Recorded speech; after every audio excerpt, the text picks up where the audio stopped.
Good morning, Believe Nation. My name is Lily, and my one word is extraordinary. I believe that every single human being is capable of extraordinary things when they embrace who they truly are. So to help you on your journey, today's message is die on your own sword. Over to you, Gary Vaynerchuk. I wake up every morning. Entspresso, keep me going. I wake up every morning. It is far more fun to die on your sword than to die on someone else's. I'm inspired, YouTube. We're gonna make this the episode thing. You'll get whatever you want, Tyler, but this is the core of it. You just saw it on stage. Oh, sorry. You just saw it on stage. Dying on your sword is better than dying on someone else's. So many of you are doing things, making decisions, and navigating your lives based on somebody else's thesis. You're doing it because you think it's the right thing, because your dad's telling you it's the right thing. You're doing what you're doing right now because you're pandering to your boss, even though you don't believe in it.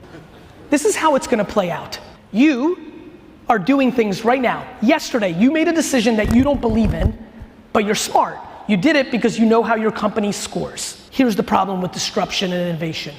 Right now, you're being rewarded for being a yes person, and in 36 months, you're gonna be fired for being a yes person. And you're doing it because you just need the security of your job. I'm telling you right now, if you're watching this vlog and you've got, that means you have a certain DNA. Please, I implore you, please die on your sword, not somebody else's.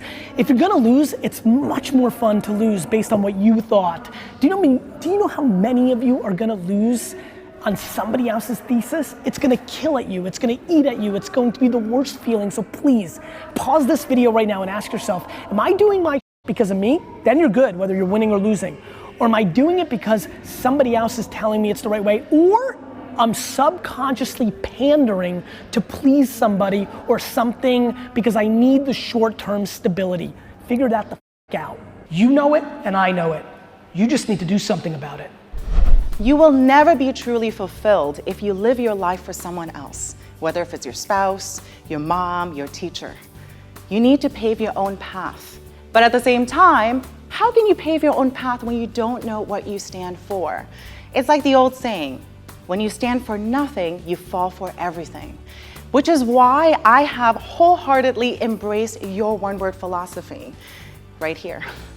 Your one word is your single most important core value defined by you. When you discover what that core value is, you know what you stand for as a human being. And then you could create a life with meaning and purpose according to you. Now here's the amazing part. Not only are you gonna get clarity yourself to go out there and make the decisions that you need to make, you give clarity to other people as well. So when I resigned my full-time job to go out there and create my own business, I had to have a conversation with my boss.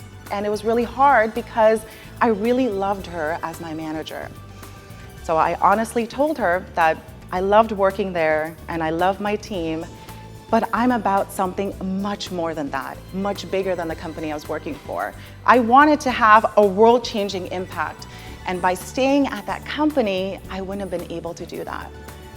And she told me that she's sad to see me go and she wished I would stay, but you know what? She was really happy for me. So having the clarity myself, I was able to articulate my value to her, and as a result, she understood me and why I made that decision in the first place. Now, that is a best case scenario that could happen. I've had situations where there was complete clarity and people went against what I stood for. But that's okay. Not everything is gonna work out perfectly. But when you make decisions based on your own values and comes from a place that you believe in, even if things don't work out, you have the fulfillment in knowing that you died on your own sword. And you didn't fail because you're trying to live someone else's life. And the question of the day is, what is your one word and why? Leave it in the comments below and I'll join in on the discussion. I also have a quick shout out for Matt McGill. Thank you so much for picking up a copy of Evan's book, Your One Word. Obviously, it has had a huge influence in my life and I hope it will impact your life as much as it did with mine. Thank you so much for watching. We believe in you and hope you continue to believe in yourself and whatever your one word is. And we'll see you again tomorrow morning for another shot of Entspresso. I wake up every morning. Espresso, keep me going. People don't believe that they're good enough. Yeah. They don't believe they have what it takes. But when you embrace who you are and not worry about fitting in anybody's box. Yeah. Well, they don't believe they have what it takes. I think a lot of people don't believe they have what it takes because they're comparing themselves to everybody else instead of looking at themselves. I tell people, stay in your own movie. We're over here looking at other people's movie. And you have no idea. You look at someone else's movie, and in one scene, it looks like they're on the top. But you have no idea what's getting ready to happen in that next scene. So you stay in your movie, you focus on your scene, you become the best that you can be. And you'll be surprised at how great your own story works out. Continue to refine and develop your own script. Absolutely. And your own character. I love that. I'm going to start using that. Stay in your own movie. That's right. And my mom and I are really, really close, so she would drive me to auditions and read scripts and give her opinions. But then there came a point when I verbally had to say, like, I love you. Thank you so much for all your opinions, but I need to now kind of do some of this on my own. And I stopped reading and asking her to read scripts, and I just became more independent, which I think regardless of whatever industry you're in, we all go through that. Male, female, it's kind of like, let me do my own thing. The only decisions I've ever regretted were ones I made for impure reasons. Like, to do a movie because I thought it'd be a big movie, or, like it'd be popular or something, instead of just really feeling like it was the right thing to do creatively. So I just think every decision you guys make should just be completely from your heart.